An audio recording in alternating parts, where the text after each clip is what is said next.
Good afternoon. We're down here at the federal courthouse in Las Vegas this afternoon. We just finished up our very first day of jury selection, and we'll give you guys an update of what went on up there. I'll also try to give you an update from Portland. You could look at Kelly Stewart's updates over there. We had Sean and Sandy Anderson, Dwayne Emmer, and Dylan Anderson, and some of those that were over there in court this morning. And I know it was kind of a sad day for Sean and Sandy Anderson.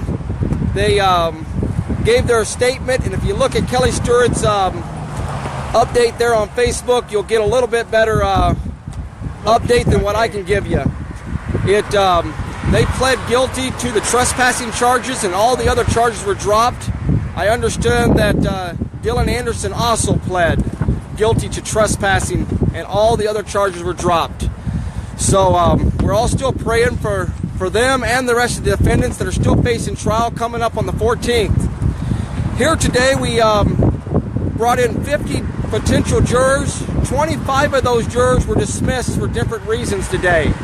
For either hardship reasons, had family member that worked for police officers, or other politicians and other involvements with Facebook or social media. One gentleman was actually, he reports for the media here in Las Vegas. He was dismissed mainly because he said that he could be possibly biased because he believes what he writes about the situations in the past and what he reads could potentially sway him to believe that one of the other parties could be wrong. And his husband's wife, or husband's mother, is dying. So there's a lot of other details that surround with this guy. So we've got 25 potential jurors left. We're going to bring another 50 jurors in tomorrow. It's windy out here. I'm trying to blow our camera stands all over. We've had a lot of wind out here today. So they're going to bring another 50 potential jurors in tomorrow. And they'll do them the same way they did today, ask them questions, try to decide which ones of those they're going to keep. They're trying to have at least 42 jurors before they stop trying to pick jurors. And then they'll decide out of those 42 jurors which ones will be the 12 that preside over this case. They're hoping tomorrow to be done with this. And Wednesday, starting into another phase of the trial. So we're hoping too, it's moving right along real quick. The guys all looked real good. They was all in suits, all 6 defendants. They had gotten cleaned up this morning for trial. I know everybody was concerned about them not getting showers and shaved for the last several days. And Eric Parker looked real good, Kelly Parker. He looked real good. He looked in good spirits. His lawyer was doing a great job. And anybody else have any questions? I'll try to watch for questions here and answer them as we go along. But all the guys looked really good. They really did.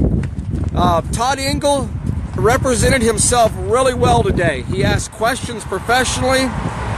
He just did awesome. The prosecution didn't like his questions, so they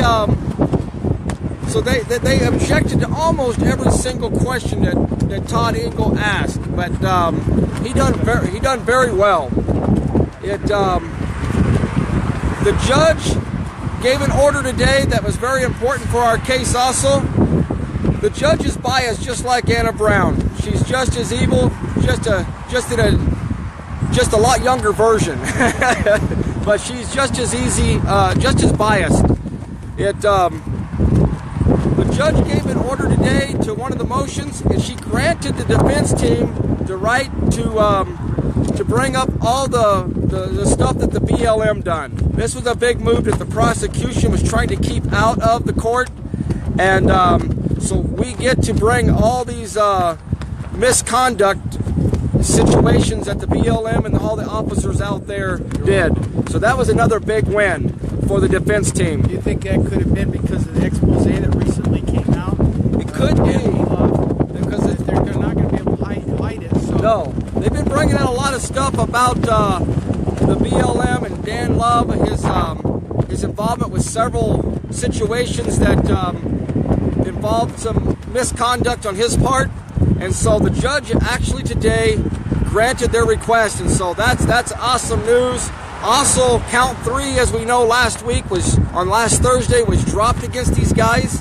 That gun charge alone was a 25 years maximum in prison. So a lot of good things are happening down here, and I think we're going to see a lot of good more things happening in Portland too.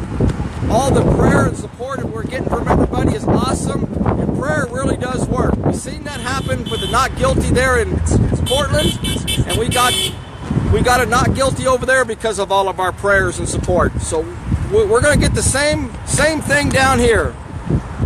Pete Santilli's still sitting over in Prump. He's not a part of this first trial, so he's waiting trial after this one's over with. It'll be about 30 days. Once this one ends, they'll start the trial for Cliven Bundy and Pete Santilli and that next group. So we had a good day today. We're going to be back down here early in the morning. Court starts again at 8:30 in the morning, and we'll continue with jury selections. I appreciate everybody. I wish you guys were here too, Robert. We need more supporters down here. Ryan Payne, I visited him last Thursday in jail. He was looking real good, and so had a great visit with him. Ryan Payne's still out there in Prump also, awaiting trial. These guys should be released pending trial, but you know that so far this corrupt system hasn't granted that. So, but the more these lies come out, these guys will be free soon. They will all be set free. I feel strong in my heart, and I know the prayers and support of everybody, we're going to gain this. Again, thank you for joining. We'll be back here in the morning. We'll be here early, and we've got to be in court by 8:30. So we'll have you a live stream before we go in, and then one again at our lunch break. Thanks again, and God bless.